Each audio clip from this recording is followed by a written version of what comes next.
কিছুই মনে হইল না? এভাবে ভুলে গেলেন? রাসূলুল্লাহ সাল্লাল্লাহু আলাইহি সাল্লামকে একবারও মনে হলো না?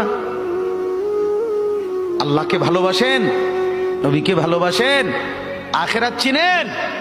এই বাপ, আমি আপনাদের সন্তান। আমার বাবা আপনাদের মহল্লায় ৪৩ বছর এই বড় মসজিদের ইমাম ছিলেন, একদিন দুই দিন না। আমি এই মাটিতে বড় হওয়া ছেলে, এই প্রাইমারি স্কুলের ছেলে, এখানেই বড় হয়েছি। এরা সব আমার আপনজন।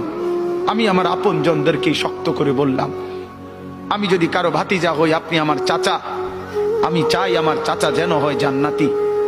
আমি যদি কারো নাতি হই, আপনি আমার দাদা। আমি চাই আমার দাদা যেন হয় জান্নাতি।